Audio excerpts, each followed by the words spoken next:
Schumacher opens up on Mercedes. Mick Schumacher's journey in Formula One has been a true roller coaster, mostly because he's been perceived as this massive talent and is now seatless for the 2023 season. Whether that's purely his fault or Haas had to do something with it by providing him with a miserable car, time will tell. What is certain now is the fact that Mick will have a hard time securing an F1 seat, but his fate has smiled upon him because he had a chance to be the reserve driver for one of the best teams in Formula One, Mercedes. Recently, Mick spoke about the challenges that lie ahead of him, and what he had to say will shock F1 fans.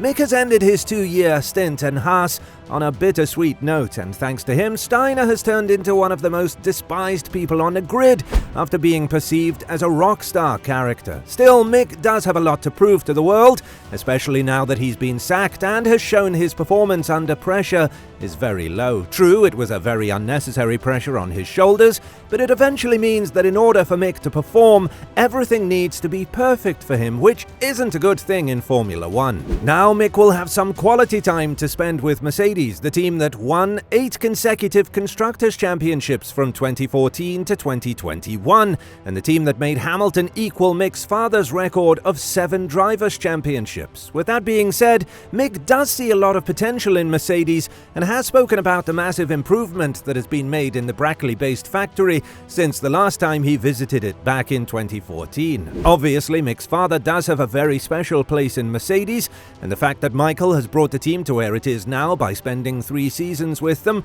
from 2010 to the end of the 2012 season, cannot be neglected. That is why Wolff went to the extent of saying that there will always be a place for a Schumacher in Mercedes, as long as he is the team principal and a part owner of the team, something that has received a lot of praise in the Formula One world.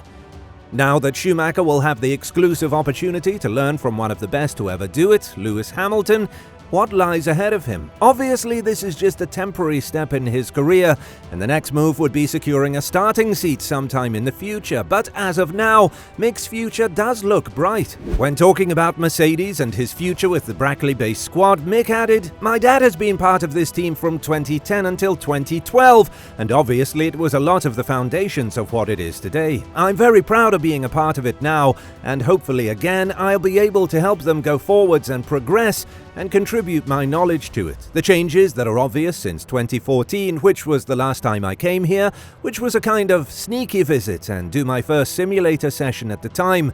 To see the growth in the team is immense. It shows why the team is at the standard that it's at right now. So I'm very happy to be part of it, very excited to see more of it and get to know everybody." The reserve driver position at Mercedes was held by Stoffel Van Dorn and Nick de Vries, and now the former will be a reserve driver for Aston Martin, while the latter has secured a seat in AlphaTauri for the 2023 season. It's a perfect scenario for Mick.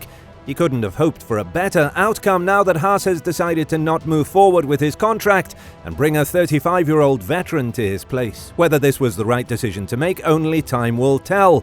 As of now, the 2020 F1 champion does have a long and thorny path ahead of him, and time will tell whether he has the stamina and tenacity to endure every challenge that will be presented to him in Mercedes.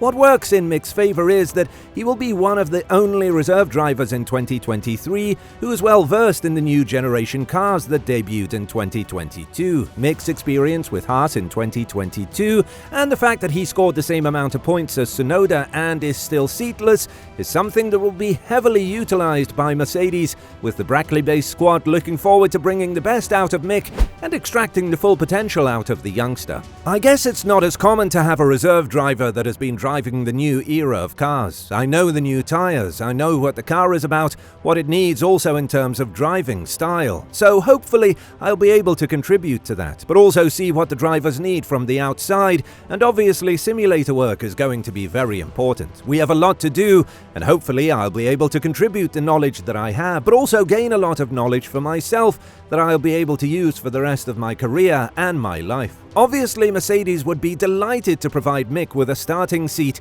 However, this can only be done in an affiliated team such as Williams or Aston Martin. As of now, both of these teams are looking very locked in when it comes to their choice of drivers, but that doesn't necessarily mean that Mick won't have a chance to secure a seat in either one of these teams.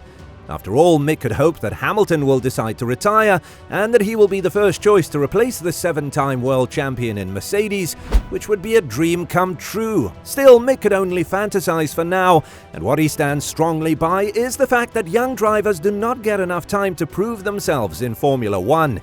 This is something that he has expressed multiple times, and while Günther Steiner hasn't fully agreed with the young German, he does understand his point and does agree that young drivers have it more difficult in Formula One. Well, one of the main reasons why is his own team, which just doesn't seem to invest a lot in the youngsters, or more precisely, doesn't seem to give them enough trust. If you remember correctly, Haas opted for a full rookie lineup in 2021, hoping that both of these drivers would score points in the next couple of seasons, and ended up with two veterans that are in the end stages of their careers, at least speaking for Hülkenberg.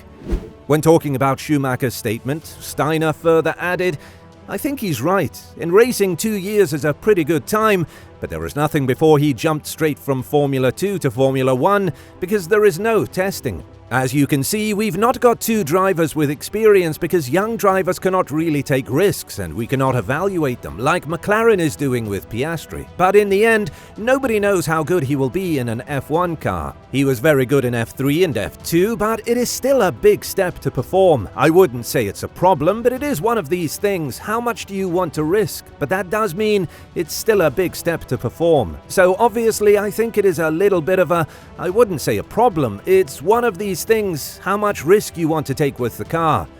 It's safe to say that Mick's path to Audi will be a long one, and the fact that the team will join the sport in 2026 means that Mick would have to spend 3 years as a reserve driver before hopping into a full-time driving job. Although he is young and will be young when Audi arrives in the sport, 3 years without a proper full-time driving seat could be a lot for Mick. This is something that is currently happening to Hülkenberg, who will have a proper full-time driving job after being absent for 3 full years from the sport. Nevertheless, time will tell whether Mick has been blessed by being sacked from Haas, or whether it eventually means that this exact move has been the downfall of his career. What is more than certain is that Mick will put in the hours needed in Mercedes in order to prove to the F1 world that the fault was in Haas and not in his qualities. Winning an F2 championship does mean a lot, and if Mick is provided with the proper environment, he can only grow from here on. That is exactly why we are more than eager to see how fate will turn out for the young German driver. What do you think about Mick's statement on Mercedes? Let us know in the comments below.